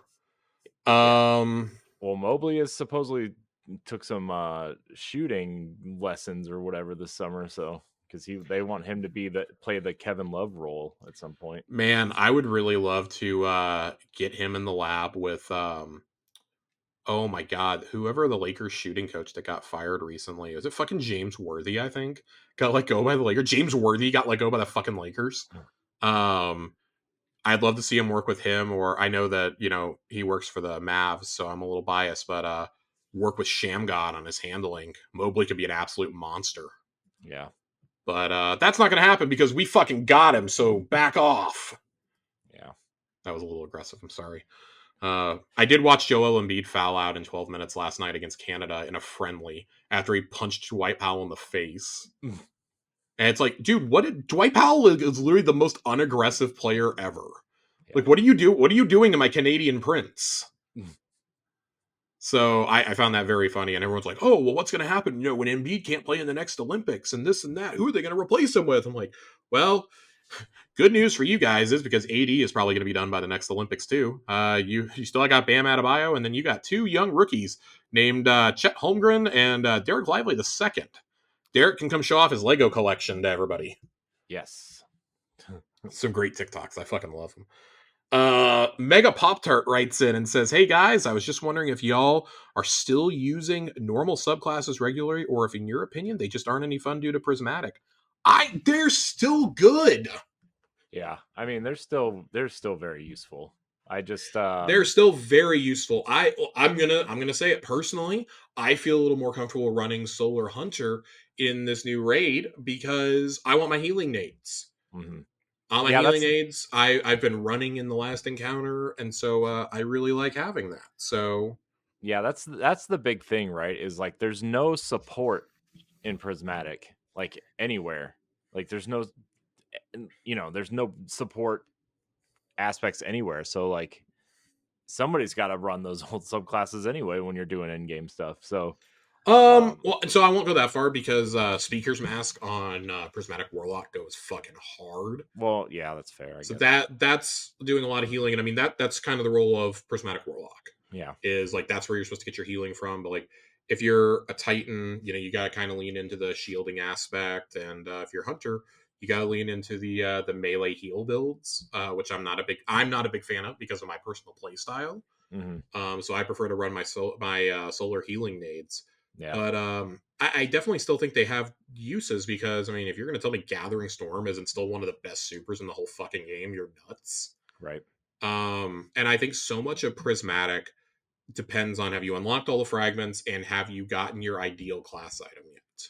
Right. That is what so much of Prismatic comes down to for me. Like Prismatic is still wild fun. I'm running it in most everything because I still run Tether or Golden Gun for just about everything. Just certain activities, certain master level activities, basically, or certain endgame activities. I just want my healing nade. I still enjoy really running my Arc build. I still really like Arc Hunter. I'm not a huge fan of Storm's Edge, except in PvP. It's really fun in PvP. I'm a fucking menace. But there are definitely still reasons to run these other builds for sure. Yeah. For Titans, I mean, like if you're gonna tell me that that Strand Titan isn't suddenly, still one of the best tanks in the game, I don't know what to tell you. Yeah, and trading out the grappling hook for those, those grenades are just. Ugh. Well, you can get your grapple back. You've got Banner of War. Like there are still so many things you can do in these other classes that you can't do in Prismatic yet. I think they have to walk a very delicate line with things like Banner of War because otherwise you're going to make a class literally invincible. And we're already kind of seeing the effect of that with Prismatic Hunter, right? With the Swarm Grenades, the Smoke, and the Threaded Spectre combo. That's kind of turning into a bit of an issue. So I think it's a delicate walk, but no, Pop Tart. I still think there's very valid reasons to use the other classes. It's just we're all using Prismatic because it's the new hotness. Why wouldn't we use the new stuff? Yeah, So yeah, and it'll be like that. We all ran Stasis for a while too. Strand, I would say I didn't run Strand nearly as much as everyone else did. Yeah. And I think Strand really found its footing once you got Banner of War, Threaded Spectre, and things like that out there, as well as the exotics that kind of helped with those also. So, yeah. Tiger Jesus writes in, do y'all think our Act 3 artifact perks will focus on trace rifles or give us broken prismatic perks? I would like prismatic perks, but I think they're still gonna let prismatic just kind of be felt out for this whole episode. Maybe next season when we start seeing it because prismatic is like really broken. Like we're seeing like the first like balance passes come now. If anything, I actually could see them doing something with rocket sidearms as like a swan song before they have to nerf them a bit. Yeah. That would be my guess. I would love trace rifles, though. I fucking love trace rifles. My only problem with trace rifles is there's no trace rifle. Well, I was gonna say there's no trace rifle, and then I remembered I haven't taken off Microsm since I got it. God, that kind of like puts a huge bullet in my argument. I'll be like, there's no fucking trace rifle right now. Like, well, we just got Still Hunt, so that kind of nerfs that argument. I could see auto rifles maybe getting one. I could see some focus there potentially. I would like for the Act 3 stuff to just be like wacky shit. Like here, you get 6 weeks to just break the game essentially. Yeah. I think that would be really fun. See things like particle deconstruction come back, for example. Or use that to bring back like some fan favorite perks. But I don't think it's going to be anything too big brain personally. Yeah. Overload Fusion maybe could be one. Some fun stuff you could do there. Cade writes in, is there an activity, raid, dungeon, day one, etc., that you haven't done in Destiny that you wish you did? Corey, I'll let you go first. I mean, there's 2 raids I've never done. Which is I've never done New Crota. Well, I have tried New Crota. I haven't finished it. Okay. But so obviously Salvation's Edge. Yeah, Salvation. Well, I guess 3 then. Yeah, Salvation's Edge and Last Wish. I've never done. Really? Yeah, I've watched a ton of it, and I've gone in there to go to the wish wall and try to get certain things, but Yeah. I've never done the full raid, and I've never done Crown of Sorrow either. Ooh, I do love Crown of Sorrow. So those are the things that I need fair. to make time to do at some point. It's a time issue. It's not a ability or issue. I mean, I'm got kids and job and all these other dumb responsibilities that adults have, and not enough time for Destiny, Josh. The day one that I wish I could have gotten is Salvation's Edge. Mm-hmm. But I recognize the massive skill gap there between people who finished it and people who didn't. Yeah. So I'm gonna choose something slightly more attainable, and it would be getting day one for Vow of the Disciple. Would have been the one I wish I could have done. Yeah. Salvation's Edge, funny enough, is the first raid since Garden that I have not done a weekend one clear on. I did not get my Salvation's Edge clear until about 9 days after release. 8-9 days after release. So I got it the second weekend. So and I've only done one full run of it. I've done a couple boss clears, but a couple of 4th and 5th encounter clears. I would like to do some more Salvation's Edge though, for sure. That might be something I focus on the rest of the summer, maybe on weekends, try and do some runs. If you had to pick a starting 5 from the Tower Casuals clan for a pickup basketball game, who would you pick, and why would Ronnie be the point guard? Oh God. So I'm going to be real. I mean, listen, we're making a basketball team. It's going to be the most unathletic basketball team of all time. Okay, but I feel if I'm going, I need someone really tall at center. I'm putting Nerd at center. Is Nerd tall? Yes. How tall is Nerd? That man's like 6'5". Oh, we're the same size. Well, Nerd's going in there, and I'm putting Corey at power forward. That's fair. I like having enforcers, so I feel like I need somebody who's like just going to be a dick to people out there. So I'm putting Saint at the 3. This is a good roster, Josh. It's a big roster. Yeah. I listen. I've watched the Mavs. They have size now. I have to lean towards it. Man, I don't know who I pick for my guards. I feel like I need somebody who I need Hunter mains. I feel I need Hunter mains for my guards. Yeah. So I mean, the question is, so shooting guard. I'm gonna put Fox in at shooting guard. See, I was gonna put Fox at point guard. He looks like he's scrappy and would drive and kick. Fox doesn't get to be in charge. I'm sorry. Them's the rules. Yeah. I mean, look, I'm a Cavs fan, and the point guard was never in charge for about, I don't know, 2 stints of 5 to 7 years, Josh. So, well, I watched the Mavs with Luka, who's the best guard in the entire fucking league. So, I'm valuing the point guard a little bit more here. It's fair. I'm not gonna lie. If I ever found out that Luka played Destiny 2, he would automatically be the point guard here. Like, fuck y'all. He's just gonna beat the other team 1-on-5 constantly in a pickup game. He's still playing on base Xbox One, Josh. He's still playing Overwatch 2, ranked top 500 in the world, by the way. He won best favorite NBA athlete at the ESPYs tonight. Jeez. Man, I don't know who I put in at point guard because so I'm so fucking unathletic I can't do it, okay? Like my ankles will just break the second I try to move them. Josh is the coach. Yeah, I'm fucking Pat Riley over there, okay? God. Wouldn't go that far. I gotta no, listen, I get to be the GOAT, okay? Would you rather me be Phil Jackson and hold up my raid rings? Yeah. I'll do it. I'll fucking be Phil Jackson and put on my raid rings. Yeah, why not? All right. Awesome. I'm gonna come out wearing my Vault of Glass jacket. Yeah. Yeah, I guess Ronnie gets to be point guard by default then. Good job, Ronnie. Listen, we need a warlock for our 6th man though, because they gotta be out there healing and picking up the slack when the Titans inevitably go down. Yeah, that's fair. I know we've got Nerd there at the center holding it all down. I feel like we need another Warlock on this squad. Joe Ace, this seems like a sixth man. Joe's not in the clan. Joe doesn't count. Oh, I was thinking just the Discord. You're right. No, it's clan only. Clan only. Fuck y'all. Y'all can audition to be our Warlock sixth man. I'm angry.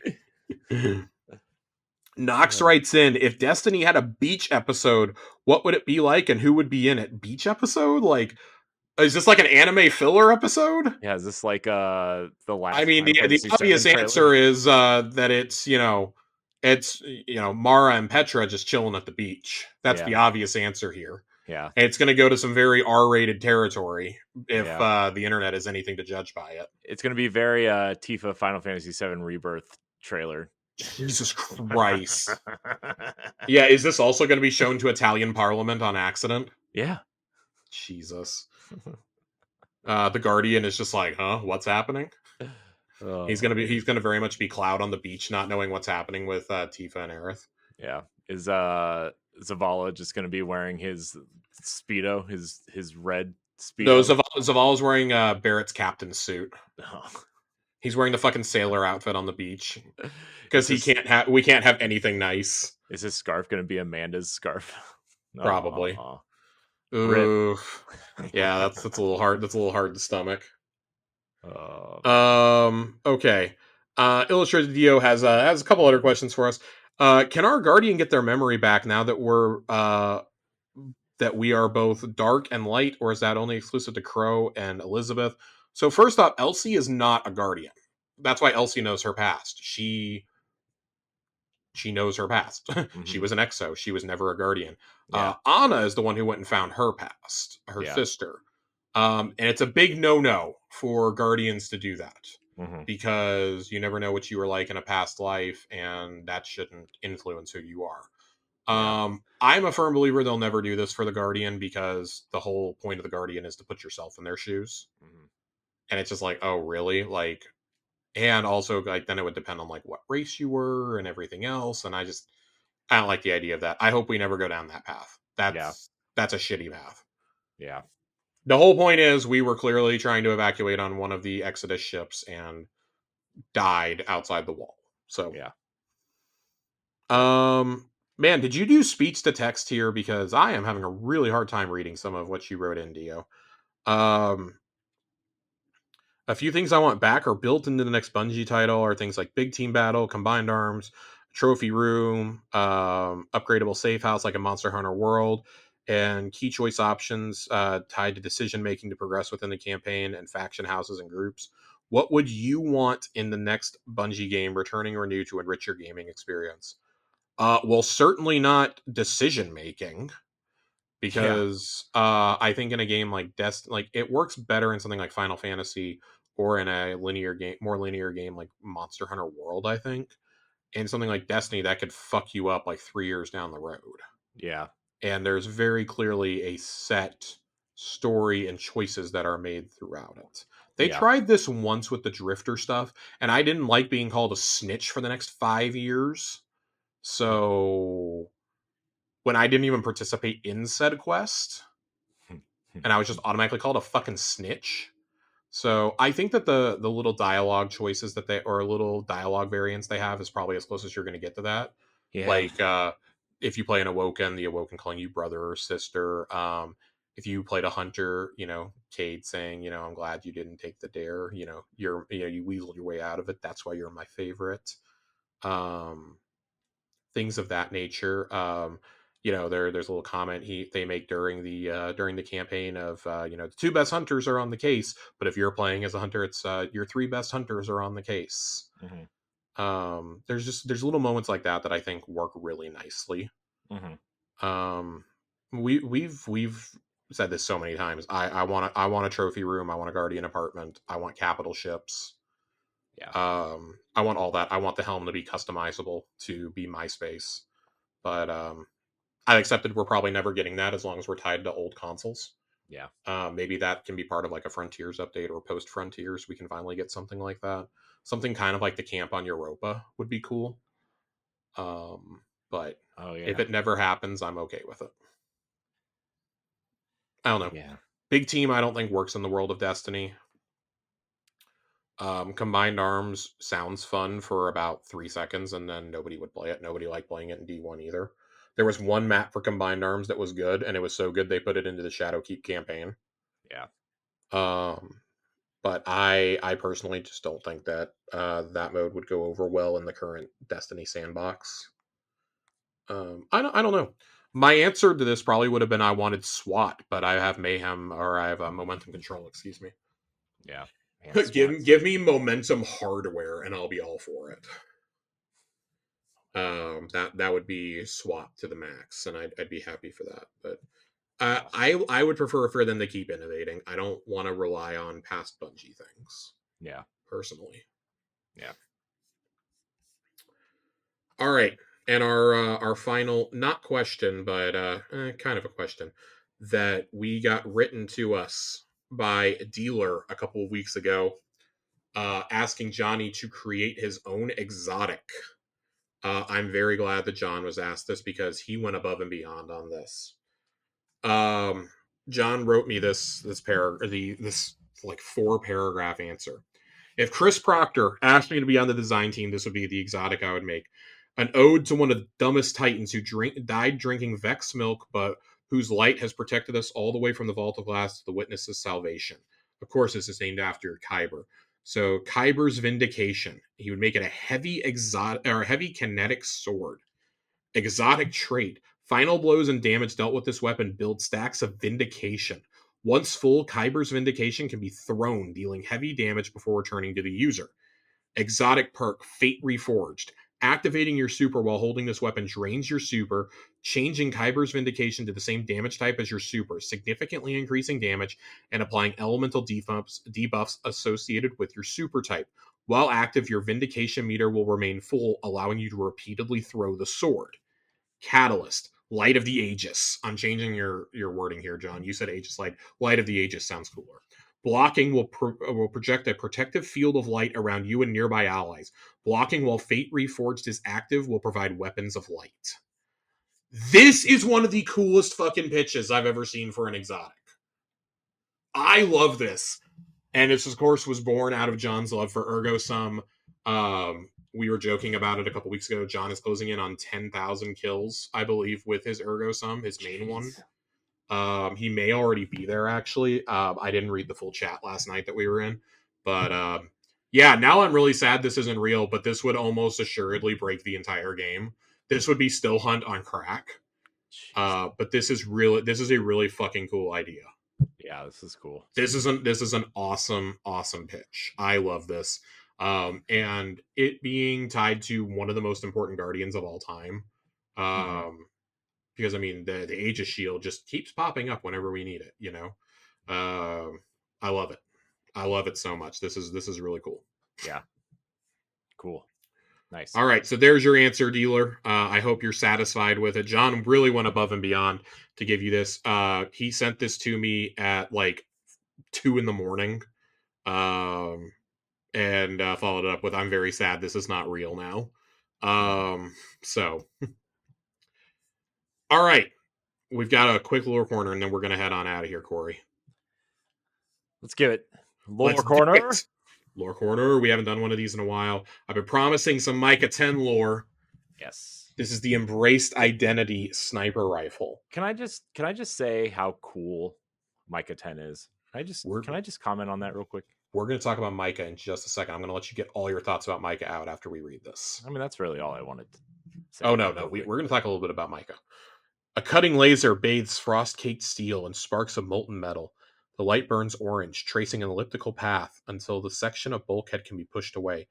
It lands on the floor of the chamber with a resounding clang, dislodging icicles from the ceiling in a heavy indoor snowfall. Micah 10 slides to the still glowing opening, surveying the ice-encrusted facility beyond the breach. What she finds is a labyrinth of catwalks, debris-blocked corridors, and still-functioning machinery dating back to the age before the collapse. An hour into the guts of the European facility, Micah's ghost springs up over her shoulder in a crackle of light. The power conduits converge in a room just past here, she says, shining a light on a nearby door that glitters with hoarfrost. Thank you, Methalova. Myhalova? Myhalova.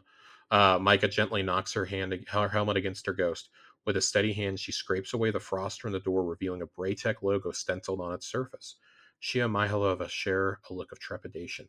Then, with tremendous strength, Micah wrenches the frozen door open and steps into the data center. It takes hours to scan the racks for operational data and even longer to sort out corrupted files from salvageable ones. But it isn't salvage Micah is here for. An icy sheen is collected on both Micah and Myhalova in the time they've spent scanning the archive, processing thousands of files, searching for a single one without the benefit of a functioning index, a needle in a haystack, until the soft gasp that escapes from Micah tells her ghost the search is over.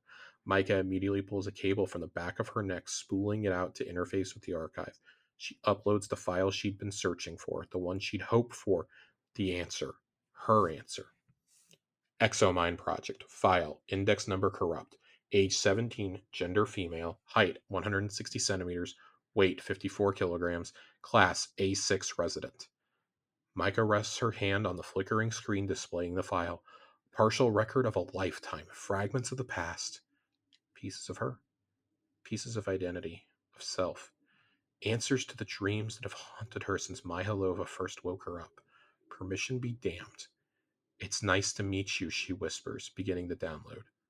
Micah Abram. Micah 10's story is one of the most fascinating in Destiny, I think. Yeah. Micah was first introduced to us in the lore with the Your Friend Micah Abram lore book when you collect the penguin statues on Europa. Those are Micah's penguins. I keep kind of calling them pelicans. Penguins. Um, And that was where we first started to piece together Micah Abram.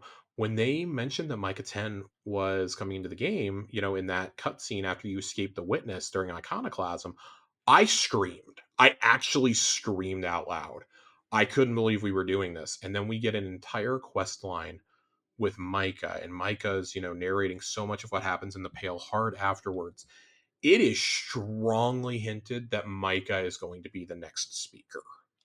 Yeah. I mean, at this point, it would surprise me if she wasn't at this point. I was very set that Crow was going to be it, but Crow becoming the Hunter Vanguard after years of speculation is a much more fitting end. Micah is one of the very few Guardians that has had direct visions from the Traveler. The Traveler was granting Micah visions before she even became a Guardian, though. As a child, Micah was getting visions from the Traveler. And as we come to find out, you find it out through the lore books and then through the Lost Ghost quests. Micah, as a child, knew Cade because Micah's mother is, implied that she is related to Maya Sundaresh somehow. Mm-hmm. I don't remember if it's off the top of my head if Micah is related to Maya or was just the child of one of the main scientists. I believe it's the latter. But she came into contact with Cade because Cade was Maya's bodyguard. Yeah. And we noted at one point, and this was before they were Guardians, obviously, Cade drew his gun and may or may not have shot at Micah. As you do the Lost Ghost quests, you find out so much about Micah and Cade's past. And you really hope that Micah got to have the conversation with Cade because it's pretty strongly implied that Cade's ace was actually Micah. Mm-hmm.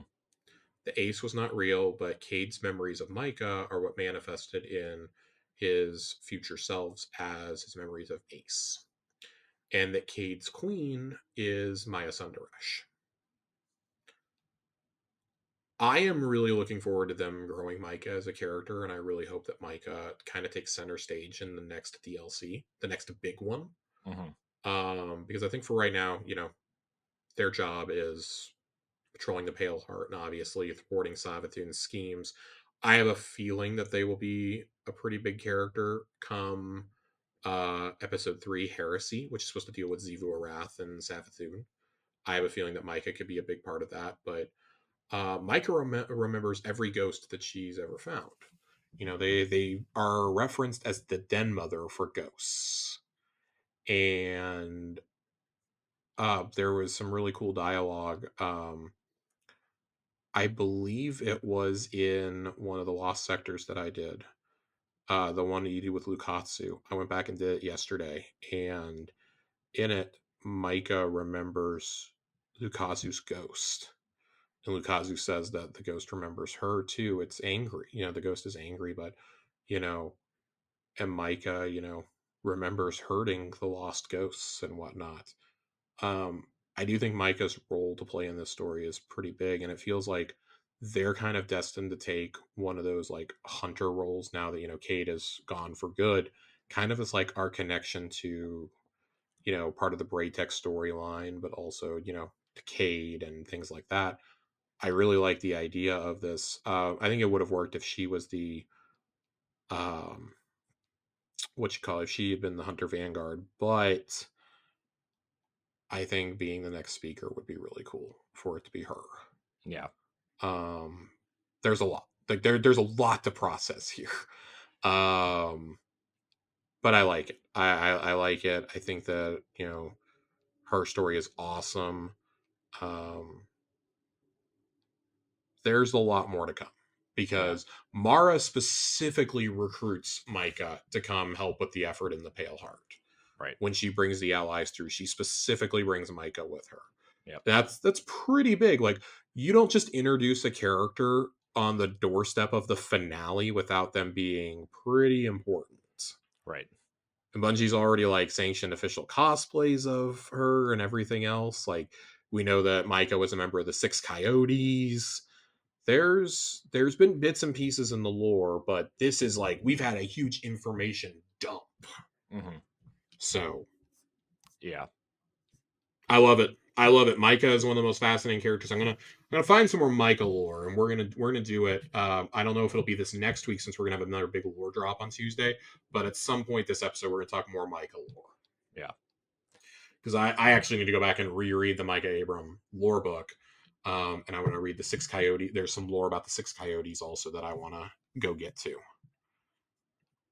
Yeah, Micah's cool. I have been really impressed on the way they've brought her in and made the story kind of revolve around Micah, and it's really nice. It's cool.